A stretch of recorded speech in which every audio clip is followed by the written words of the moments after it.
प्रिय विद्यार्थियों, online classes में आपका स्वागत है। देखो, आज हमारा जो पद है वह गोकुल लीला पद से लिया गया है। कल भी गोकुल लीला पद से लिया गया था। कल भी जो पद था वो भी गोकुल लीला से लिया गया था और आज जो पद है वो भी गोकुल लीला का ही है। ये जो पद है इसमें कोई ग्वालनी होती है। ग्वालनी यशोदा के पास आकर के श्री कृष्ण एवं उसकी बाल मंडली की शिकायत करती है। इस पद के माध्यम से कोई ग्वालनी यशोदा के पास जाती है और जो श्री कृष्ण की जो बाल मंडली थी उसकी शिकायत करती है। तो इस पद में ग्वालनी के द्वारा माता यशोदा से शिकायत का वर्णन किया गया है। तो हम इस पद को पढ़कर के देखते हैं कि इस पद में माता यशोदा से ग्वालनी क्या क्या शिकायतें करती है।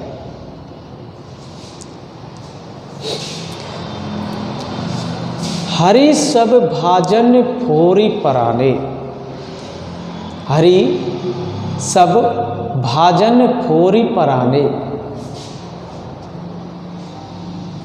हाँक देत पैठे दई पेला, हाँक देत पैठे दई पेला, नैकौ ने मनहि डराने, नैकौ ना मनहि डराने,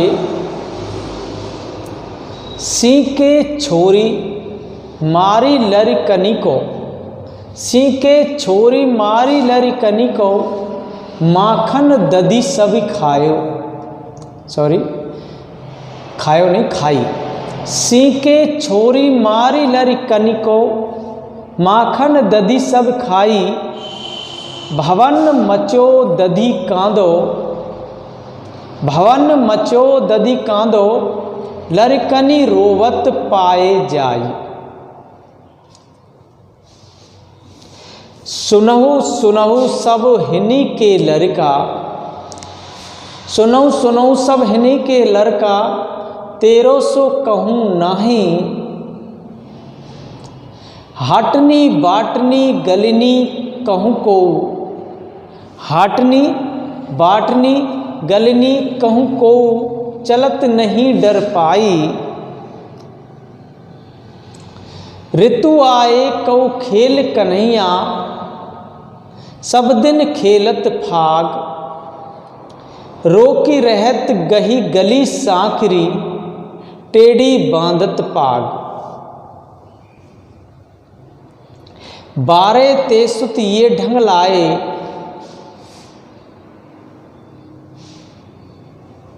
बारे तेसुत ये ढंग लाए, मनहि मनहि सियात, सुने सूर ग्वालनी की बातें, सकुची महरी पछतात।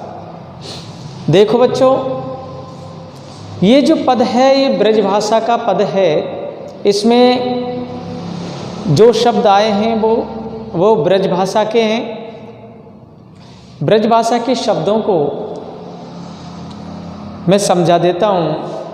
जो भी कठिन शब्दार्थ आए हैं, देखो ध्यान से सुनना है तुम्हें। कठिन शब्दार्थ,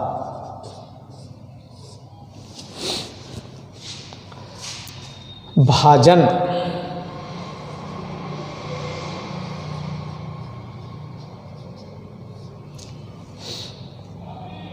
फोरी,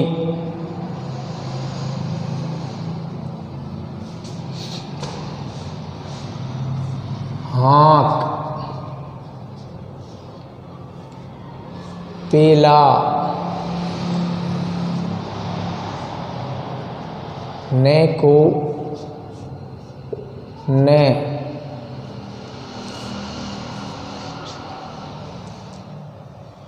लरकनी,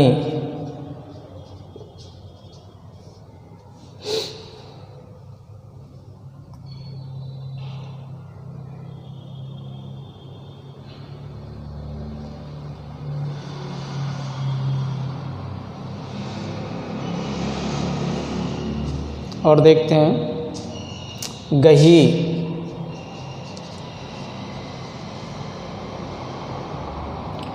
सांकरी,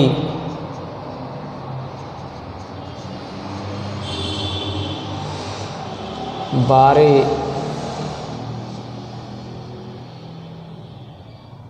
सिहात,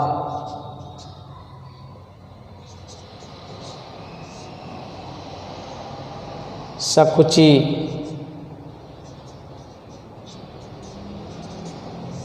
महरी,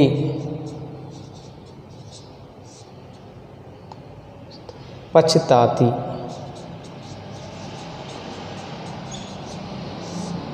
देखो बच्चों, ये इनके कठिन शब्दार्थ हैं।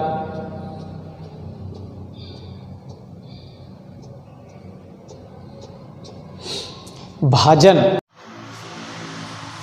भाजन का अर्थ होता है बर्तन। भाजन का अर्थ क्या होता है? बर्तन। होरी माने तोड़ना,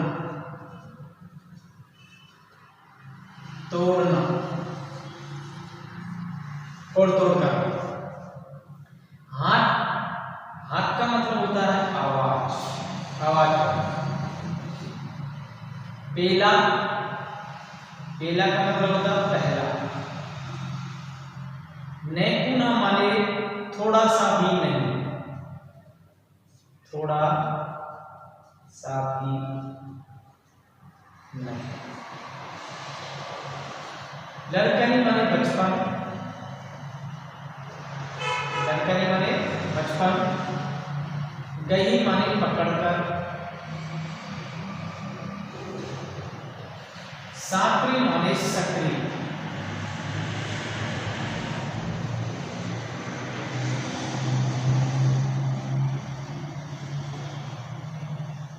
बारे माने बचपन। सिहात का मतलब होता है सराहना करना।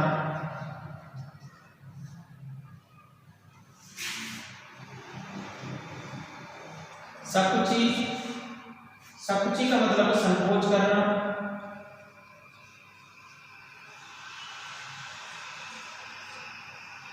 महरी कहते हैं माता यशोदा को।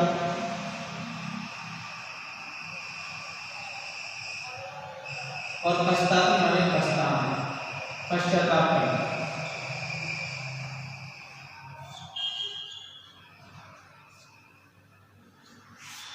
देखो, ये इसके कठिन शब्दार्थ हैं। भाजन मतलब बर्तन, भाजन का मतलब होता है बर्तन। होरी वाले, भाजन माने बर्तन, होरी माने फोड़ना या तोड़ना। हाथ माने आवाज, पेला माने पहला। नैकुना कहते हैं थोड़ा सा भी नहीं। लड़कनी का मतलब होता है बचपन। गही माने पकड़कर। सांकरी कहते हैं सक्रिय। बारे माने बचपन। सिहात माने सराहना करना। सकुची कहते हैं संकोच करना। महरी माता यशोदा को कहा गया है। और पछताती कहते हैं पश्चाताप करना। तो देखो, अब हम इस पद का भावार्थ करते हैं। हरि सब भाजन भोरी पराने, हाथ देश पैठे दई पेला, ने पुनः मन ही डराने। देखो, आपको ये तो पता है, मैंने बता दिया है कि ये जो पद है, ये पद भक्त कवि सूरदास द्वारा रचित सूरसागर सार से अवतरित किया गया है। और इसमें कोई ग्वाली होती है, वो ग्वाली माता यशोदा के पास जाती है और श्री कृष्ण की बाल मंडली की शिकायत करती है। तो इसमें श्री कृष्ण की बाल मंडली की शिकायत करती हुई एक ग्वाली का चित्रण किया गया है। तो देखो, ग्वाली माता यशोदा से कहती है, ग्वाली माता यशोदा से कहती है कि कृष्ण ने हरि से भाजन खोर पराने, हाथ देत बैठे दे पेला, नैकुना मने डराने। ग्वालिनी कहती है कि श्री कृष्ण ने हमारे घर में घुस करके हमारे सारे बर्तन हैं जो फोड़ डाले। हमारे घर में जो बर्तन रखे हुए थे वे फोड़ डाले हैं, और ये अपने साथ में रहने वाले जो ग्वाल हैं उन ग्वालों के लिए आवाज देकर के सबसे पहले घर में ग्वालों को आवाज देता है, और आवाज देकर के सबसे पहले घर में घुसता है, तथा मन में ऐसा करने से वह बिल्कुल भी नहीं डरता है। वह घर में घुसता है, आवाज देता है अपने साथियों के लिए, और वह ऐसा करने से जरा सा भी नहीं डरता है। नहीं कहूना मनी डरा नहीं, मैं बिल्कुल नहीं डरता। सीके छोरी मारी लड़कनी को माखन ददिशन खाई, भवन मचो ददी कांदो लड़कनी रोबत पाए जाए। देखो ये जो सीख होती है लकड़ी की, उन सीखों को फेंक करके मेरे लड़कों को ये मारता है, और सीख होती है लकड़ी की, उस सीखों को फेंक करके मेरे लड़कों को मारता है, और मेरे लड़के रोते हैं, और घर में रखा सारा मक्खन दही खा जाता है। घर में रखे हुए जो मक्खन दही है हमारे मटकों में, उन सारे मक्खन दही को ये खा लेता है। ग्वालिनी कहती है कि अरे यशोदा सुनो, तुम्हारी सौगंध खा करके मैं कहती हूं कि ये सभी लड़कों के साथ, ये जो लड़के सभी लड़कों के साथ में मस्ती करता है, उत्पात मचाता रहता है। सभी लड़कों के साथ में मस्ती करता है, उत्पात मचाता रहता है। हाटनी बाटनी गले को चलती नहीं डर पाई, ऋतु आए को खेल कन्हैया सब दिन खेलत फार। देखो सुनो सुनो सब इनके लड़का 1300 कौन आई, हाटनी बाटनी गले को चलत नहीं डर पाई। देखो हाट बाजार पर रास्ते में गलियों या कहीं भी जाते हुए, कहीं भी अगर ये जाता है तो ये डरता नहीं। कहीं भी अगर ये जाता है तो ये डरता नहीं है। मुझे तो 1300 लड़का कहीं दिखाई नहीं दिया है। ऋतु आए को खेल कन्हैया सब दिन खेलत फार, रोक रहत गई गली सांकरी टेढ़ी बांधत पार। और देखो बसंत ऋतु आने पर, जब बसंत ऋतु आती है तो बसंत ऋतु आने पर कौन नहीं खेलता है? कौन नहीं खेलता है? अर्थात सभी उस ऋतु में फाग खेलते हैं। क्या खेलते हैं? फाग खेलते हैं। परंतु ये कृष्ण तो सभी दिनों अर्थात हमेशा ही फाग खेलता रहता है। कृष्ण तो हमेशा के लिए फाग खेलता रहता है। वह ये सकरी गली में आकर साथियों के सहित उसे रोक देता है। लोगों का जो आना जाना होता है उसे बंद कर देता है, और टेढ़ी मेढ़ी पगड़ी को बांध करके ये खड़ा हो जाता है। टेढ़ी मेढ़ी पगड़ी बांध करके ये खड़ा हो जाता है। बारे सुतिए ढलाए मनई मनई सियात, सुने सूर ग्वालिनी की बातें सबकी महर पछता। देखो ग्वालिनी कहती है कि बालपन में ये बालक इस प्रकार का आचरण या लीलाएं करने लगा है। मेरे ऐसे विचार उठते हैं कि वे मन ही मन में कृष्ण की सराहना करती है और रोमांचित भी हो जाती है। ग्वालिनी मन में कृष्ण की सराहना भी करती है और रोमांचित हो जाती है और उसकी शिकायत भी करती है। सूरदास कहते हैं कि उस गोपी की बातें सुनकर संकोच करती हुई माता यशोदा पछताने लगती है। माता यशोदा पछताने लगती है। तो ये जो पद है इसमें कृष्ण की किशोर अवस्था और बालपन की लीलाओं का वर्णन किया गया है। इसमें अनुप्रास, काव्यलिंग अलंकार और आक्षेप अलंकारों का भी प्रयोग किया गया है। देखो बच्चों, ये अगला पद है तो सूरदास द्वारा रचित, परंतु ये वृंदावन लीला पद से लिया गया है। वो जो पद पढ़ाया था अभी वो गोकुल लीला पद से था, और ये जो पद है ये वृंदावन लीला पद से लिया गया है। तो देखो, इसको हम एक बार पढ़ते हैं। कठिन शब्दार्थ आए होंगे तो हम उन्हें बताएंगे। अब के राख लेहु गोपाल, अब के राख लेहु गोपाल, दसों दिशा दुसह दावाग्नि, उपजी है यही काल। पटकत बांस कांस कुश चटकत, लटकत ताल तमाल, उचटत अति अंगार, फुटत पर झपटत लपट कराल। धूम धूंदी बाड़ी घरे अंबर, चमकत बिच बिच ज्वाल। हारिन बरहा मोर चातक पिक, जरत जीव बेहाल। जन जिय डरऊ नैन मूंदऊ, सब हंस बोले नंदलाल। सूर अगिन सब बदन समानी, अभय दिए ब्रजबाल। देखो, ये ब्रजभाषा का पद है, और इस ब्रजभाषा के पद में कुछ तो एक दो कठिन शब्दार्थ हैं। जैसे दुसह, दुसह का मतलब होता है असहनीय। क्या होता है? असहनीय। दुसह। दावाग्नि, जो दावाग्नि होती है उसका मतलब होता है वन की आग। क्या होता है? वन की आग। दावाग्नि का मतलब होता है वन की आग। पटकत का मतलब होता है पटकना। बांस कांस इनको आप जानते ही है। चटकत मतलब चटकना, लटकत माने लटकना, और ये वृक्ष के नाम है तमाल। उष्टत माने उचटना। धूम धूंदी मतलब, धूम धूंदी का मतलब होता है धुएं की धुंध होती है, उसे धूम धूंदी कहते हैं। अंबर माने आकाश, और हरिन, बरहा माने शुअर, मोर, पिक, कोयल, चातक। नंदलाल श्री कृष्ण को कहते हैं अभय माने निडर।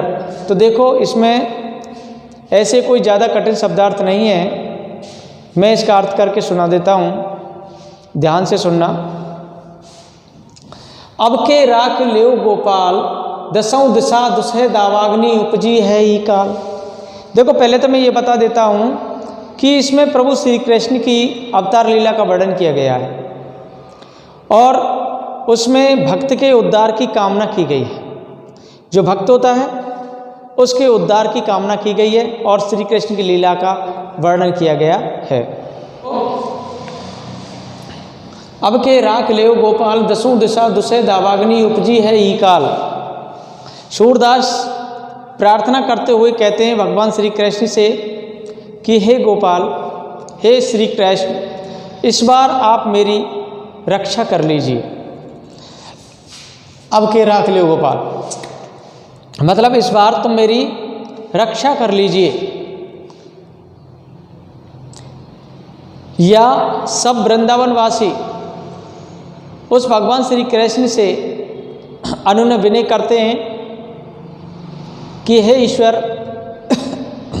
हे परमात्मा, हे भगवान, आप हमें इनसे बचाइए, आप हमें बचा लीजिए। चारों ओर दसों दिशाओं में असहनीय दावाग्नि फैल रही है, अर्थात चारों ओर दसों दिशाओं में जंगल की आग फैल रही है, और इस समय इसका जो स्वरूप है वह ऐसा भयंकर बन गया है कि जिसे देखा भी नहीं जा सकता है। चारों तरफ दसों दिशाओं में भयंकर दावाग्नि फैल रही है और इसका स्वरूप भी बहुत ही भयंकर बन चुका है। पटकत बांस कांस कुश चटकत लटकत ताल तमाल उछटत अति संगार उछटत अति अंगार फुटत पर झपटत लपट कराल। देखो,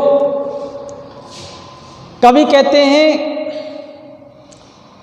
कि जो आग लगी हुई है वनों की, इससे वनों के बांस गिर रहे हैं, बांस जल रहे हैं, बांस गिर रहे हैं और कांस कुश के जो तना है, तना वो चटक रहे हैं। जब आग लगती है बांसों में तो बांस चटकते हैं, आवाज़ करते हैं।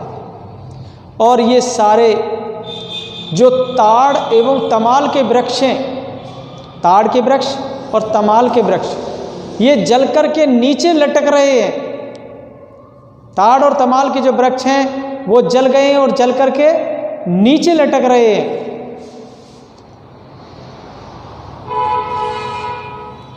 धूम धूंदी बाड़ी घरे अंबर चमकत बिच बिच ज्वाल हरिन बरहा मोर चातक पिक जरत जीव बेहाल। देखो, जो ये वनों की आग लग रही है, इसमें बहुत से अंगारे ऊपर की ओर उछल रहे हैं। अंगारे हैं जो ऊपर की ओर जा रहे हैं। दावाग्नि की भयानक ज्वालाएं तेजी से सभी को अपने में लपेट रही हैं। ऐसी दावाग्नि फैल रही है कि सभी को लपेट रही है अपने में। धुंध की, धुएं की जो धुंध है वे घर में एवं आकाश में चारों तरफ फैल रही है और धुएं के बीच बीच में आग की लपट भी चमक रही है। जो धुएं के बीच बीच में वह आग की लपट भी चमक रही है। इतनी दावाग्नि फैली हुई है चारों तरफ।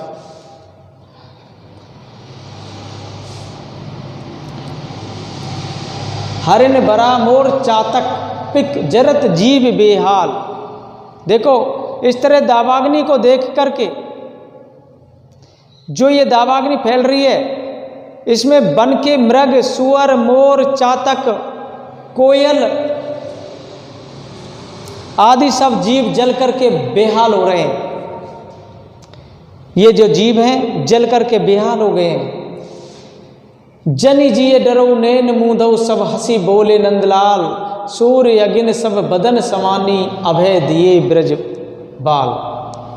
तो देखो, कवि कहते हैं कि इस तरह की दावाग्नि को देख करके सभी के हृदय डरे हुए या भयभीत हो जाते हैं और वे सब शांत रहने के लिए कह रहे हैं। सूरदास जी कहते हैं कि ईश्वर की लीला से वे सारी जो वन की अग्नि है उनके मुख में समा गई है। श्री कृष्ण की लीला से जो वन की दावाग्नि है, जो दावाग्नि है, वो उनके मुख में समा गई है और उन्होंने ब्रज के लोगों को उससे मुक्त कर दिया है, उस भयानक आग से मुक्त कर दिया, अर्थात उनको भय मुक्त कर दिया है। तो देखो, इसमें ईश्वर की लीला, ईश्वर की जो अपरंपार लीला है उसका वर्णन किया गया है और भगवान की भक्त वत्सलता का इसमें वर्णन किया गया है। इसमें अनुप्रास, यमक और काव्यलिंग अलंकारों का भी प्रयोग किया गया है। धन्यवाद।